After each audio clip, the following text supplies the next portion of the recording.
So magandang buhay sa ating lahat mga kaberks. Ngayon ay back to work na tayo. Papasok tayo sa trabaho na.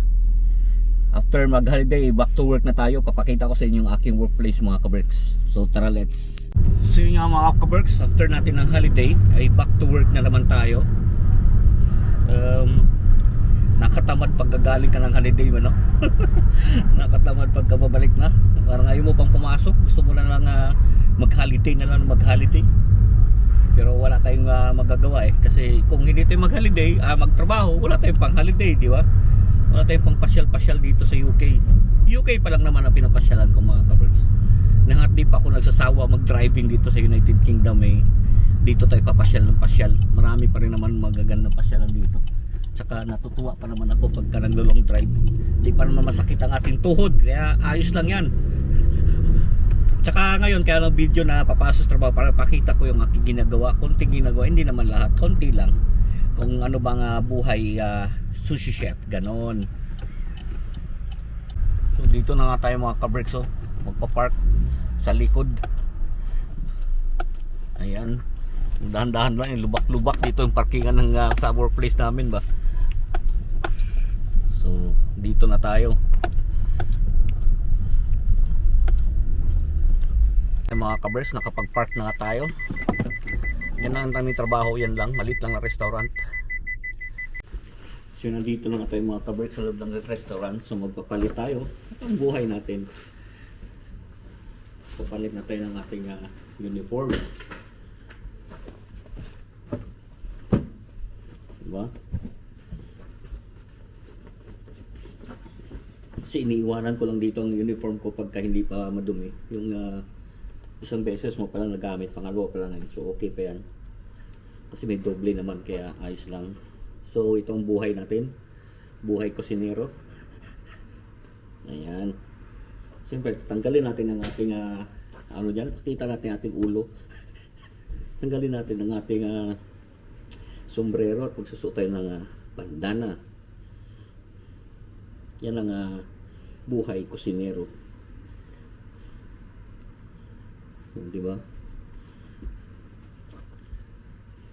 Ganon.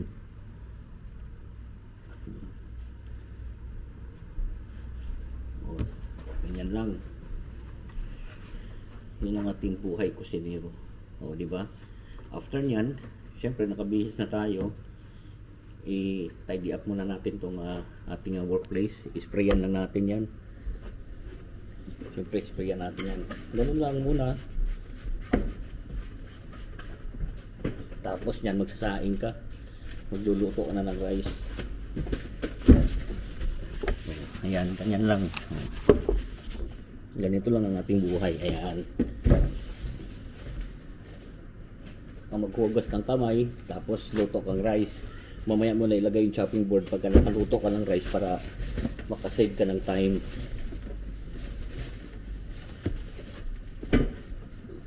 Ganyan ang buhay kusinero mga kaberks.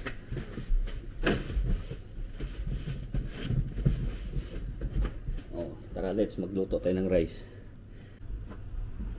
So ngayon mga kaberks, isi-set up na natin ang ating chopping board. So dapat yan, nilagyan nyo muna ng basang cloth para hindi dumulas ang chopping board. Yan.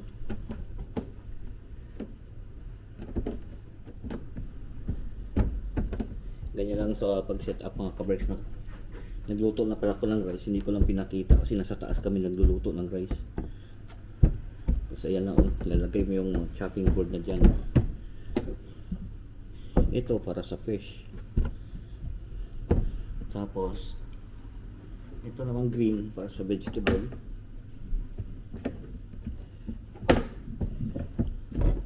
Ganyan. At ang dilaw ay para sa cooked meat kasi nasa taas naman kami nagluluto ng meat kaya walang red chopping board dito. So ganun lang ang pag-set up.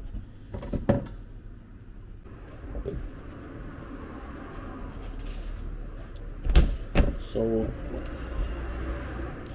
may 1 hour kami bago mag-open mga kaberks. So yun ang preparation. Pag may mga delivery, ganun ginagawa namin. Delivery preparation muna. Siyempre hindi naman habang nagluluto tayo ng rice, hindi naman pwede na pagpasok mo may mag-order ka agad. So preparation wise mo. Preparation wise.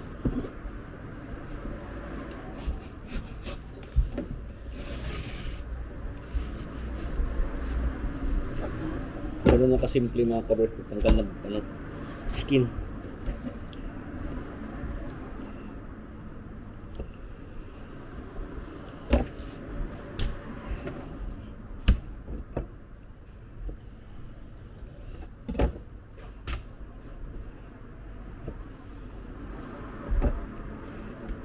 Yan.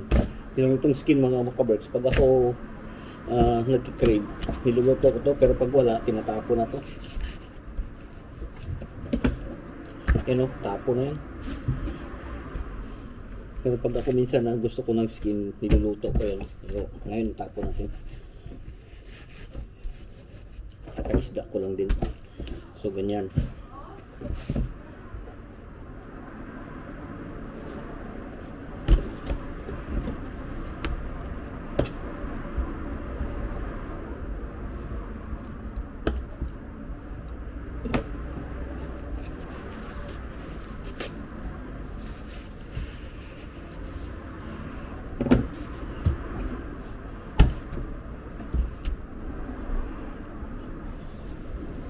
Ayan. Ganun lang pagtanggal mga kabreks. Tanggalin mo yung belly.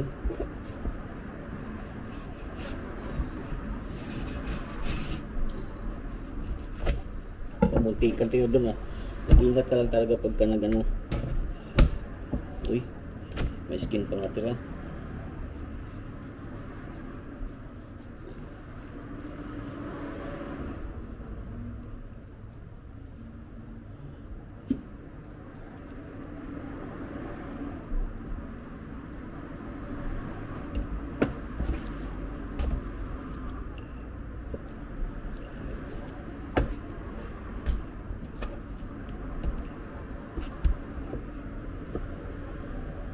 So ganun lang mga kabreks ang ating preparation or pagtanggal ng skin.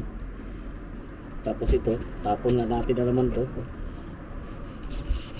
Ayan ganun lang.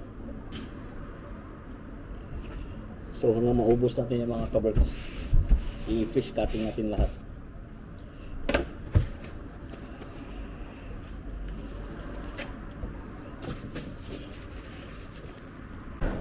So pagkatapos nating hiwain yung isda mga kabreks, na paggawa natin ng nigiri, mag-time na mag-prep ng mga gulay-gulay. Ayan.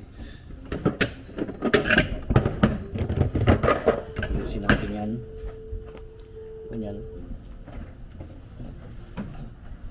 Yung ating wasabi, i-refill natin na mamaya. Yung ating ginger. So mag-prepare na tayo ngayon ng vegetable. So ginagawa natin yan, siyempre meron tayo dito. So first in, first out na natin yan. Tapos saka natin itatapakan. Saka tayo mag-prep ulit ng panibago para lang may backup ba,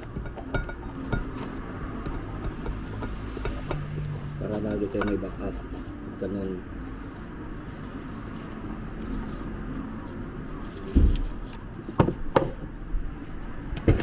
Siyempre hugasan muna natin itong container. Hugasan muna natin yan. So hugasan muna natin itong container. Siyempre hugasan lang natin. Dry. Tapos prepare na tayo ng vegetable.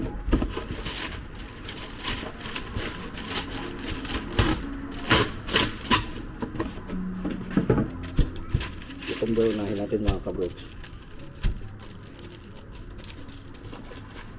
So meron tayong cucumber dito. Yan ang ginagawa natin.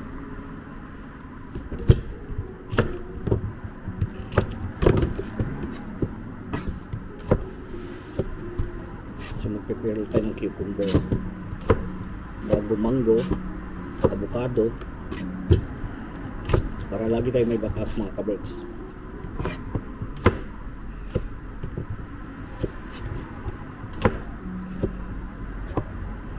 Hindi ko tinatapon tong ano. Itong ano na to. Hindi ko tinatapon yan. Itong ano ng cucumber. Lagay ko yun sa tubig.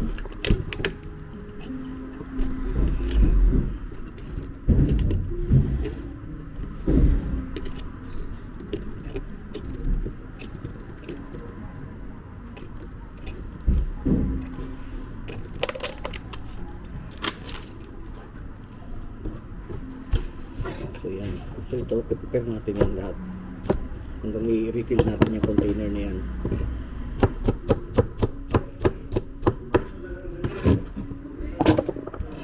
Ganun lang natin ginagawa mga ka-works.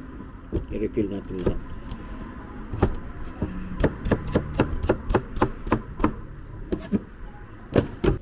So ito mga ka-works, mga pang-maki naman to. Pang-maki naman to.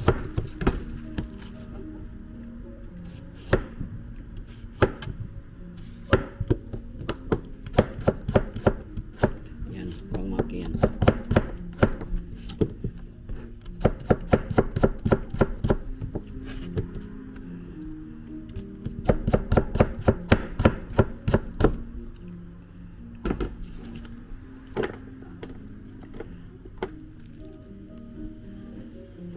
So ngayon mga ka-box, mango naman ang ating top up. I-refill naman natin to para mayroon laging backup. Para pag mag-busy-busy man, hindi ka mag-kandarapa na mag-ano ng preparation. So refill naman natin yan yung mangga. Yun lang, madali lang naman ang mga preparation mga ka-box. Basta lahat naka-ready na. Yung meat, hindi naman kami nagluluto kasi nasa taas yung kitchen. So, yung mga kulay lang talaga isda ang kailangan mo i-prepare.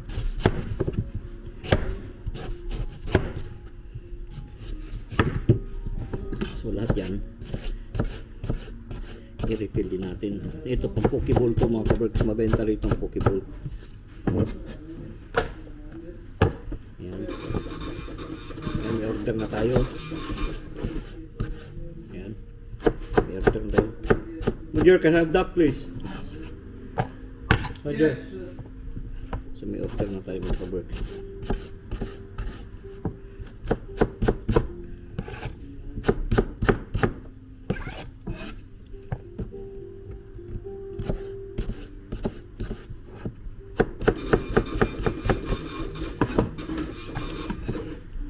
So kapag wala pa yung duck, tapusin natin itong preparation.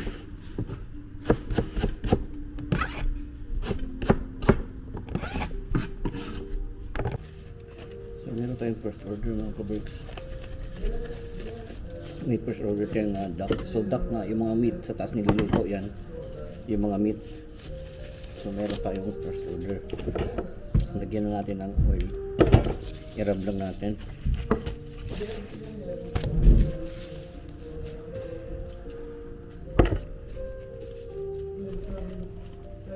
Rice.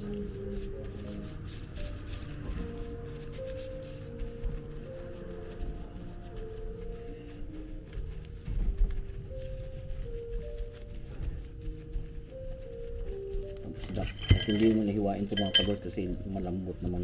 Galunin mo lang. At hindi mo na gamitan ng kutsilyo ba. Yan lang. Mabenta yung duck dito mga ka-works.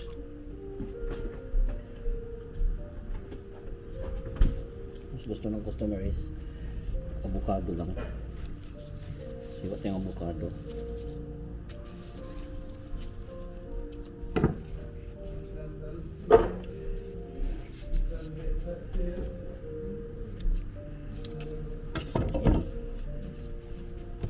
I-roll natin.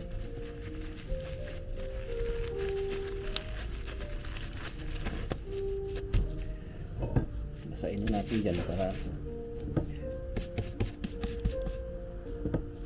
mag-lock siya mga ka-works. Naglutom na po. So ganun lang. Tapos itipura natin to. Titimpura natin yan. So nagubusan kami ng sweet chili sauce mga ka-birds. So gagawa lang tayo ng sauce. Kami nagagawa ng sauce kasi Ito naman ay isang 1 week na to.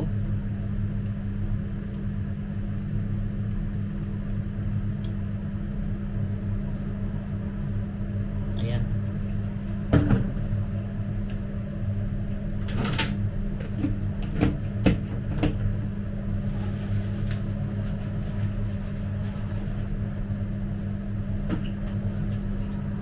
Tapos lagyan natin ito ng yan o, mayonnaise lang yan. Lagyan na ng sriracha.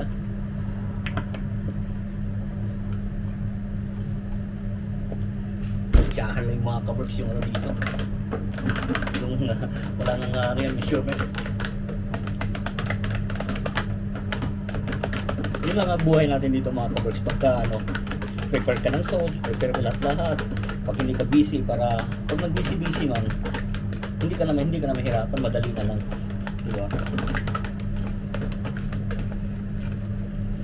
So habang hindi tayo masyadong busy mga kabers, mag-prepare din tayo ng mga seaweed.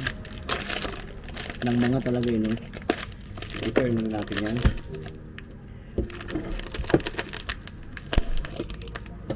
Kasi ang dinideliver dito mga kabers is full. Sinahap lang namin ito.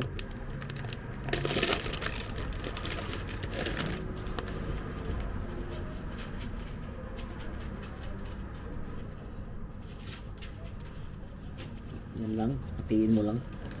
Isa pa. Para pag busy-busy man, medyo madali na. Hindi ka na magkakanarapa pagka nakulang ka ng preparation. Dapat ang preparation mo advance ahead of time. Ahead of time dapat lagi ang ano ba, ang preparation.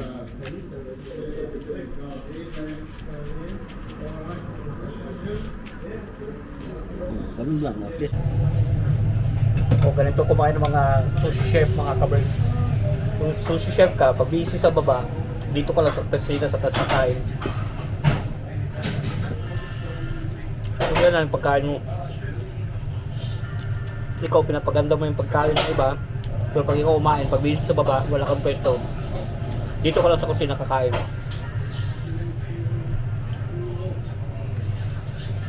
Ayun, boy kusinero.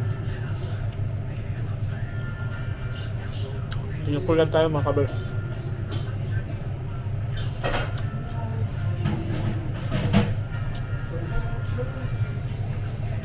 Ngayon alam nyo na pag buhay kusinero, pag busy sa baba, wala kang pwestuhan, dito ka sa kakain. So tapos na naman ang isang araw natin mga kabers. Nagligupit na tayo.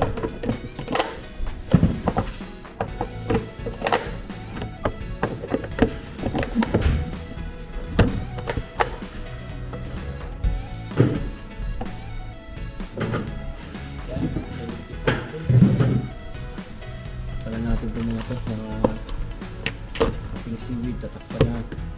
Ligpit na natin lahat yan mga kabers. So ganun lang ang ating buhay dito.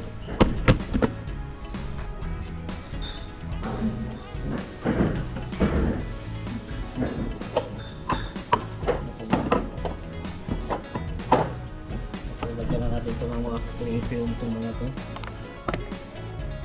Yan. Ganun lang ang ating gagawin mga kabers. Natapon pa. Natapon na lang.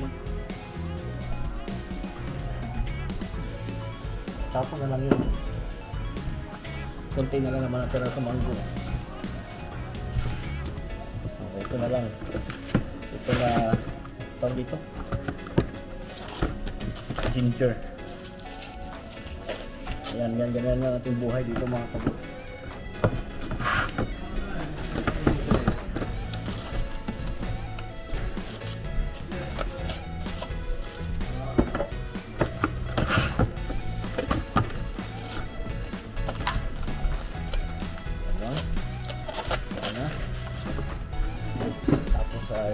Tanggalin na natin itong mga chopping board.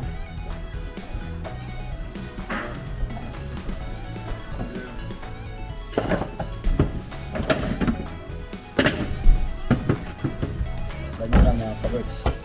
Ganyan lang kasimple oh. Ayan.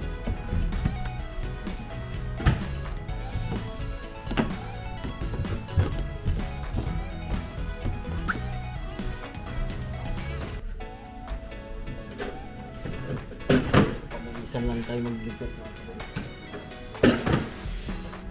Ako na natin ng rice. Ako na natin yan. Hindi tayo gusto ng rice. Tingnan natin. Ito yung ating buhay dito mga kaboys. Tapos na naman natin isang araw.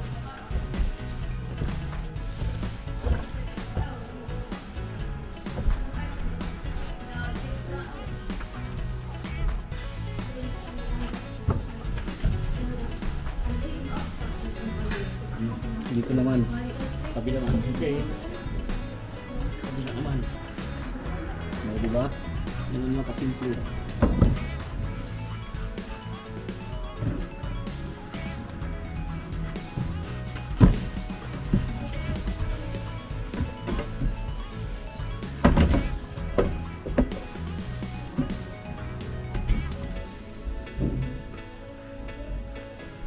Yan ang ating buhay dito mga kaboys. Hindi naman makadali. That's it. Ganun lang. Tapos dadagdagan ko na. Nahugasan ko ng mga chopping board. So bago tayo umuwi mga ka-Berks, ay duman muna tayo dito sa grocery. At bibili ako ng tawag dito, pak choy tsaka ano ba ito? Radish or muli. Kasi magsisigang ako bukas ng sibrim. So bibili muna ako ng gulay. Walang ano na. Wala nang gulay sa bahay. May kamatis pa naman dun pero wala nang gulay. So kailangan kong bilhin gulay. Ito lang oh. Pakchoy lang gamitin ko mga ka-Berks. Pakchoy o pechay ba? Pechay. Pakchoy kasi dito sa ano, tawag. So bibili ako pakchoy. Ano yan tawag dito? Yun nga pakchoy or pechay. Tapos muli, radish. 2 pounds ang isa. Wag na lang. Kasi di maubos to. Ano na lang yung beans. Pero masarap tong radish eh. Ano na? Ako lang kasi mag-isa eh. Hirap mag ano. Ano na lang mga ka-Berks. Tawag dito. Mas masarap pa yung tender stem no. Kasi beans ko lang nung isang araw dun sa ating red snapper. Tender stem na lang na broccoli para mas masarap pa. Mas okay pa yun. Hanap tayo dito. Wala ring ano mga ka-Berks, wala ring tender stem. So ito na lang gagamitin ko. Ayan. Gawa natin. Tapos magsisigang natin. Magsisigang para maubos yan. May ano pa ako doon. May sibuyas pa. Yan lang. Yan lang ang dinaan ko dito mga ka-Berks. At nagbabayad na ako. Ano pa ba? So yan lang talaga ang dinaan ko rito mga ka-Berks. Muli lang ito. Muli or radish, labanos. Tapos itong pakchoy. Kasi magsisigang ako. Dito na natin tapusin natin yung video kasi yan naman binili ko. Lagi kong sinasabi sa inyo, keep us all safe. God bless us all. Magandang buhay. Thank you for watching. So nakita nyo na ngayon ng isang araw sa buhay ng being a sushi chef. Ngayon alam nyo na.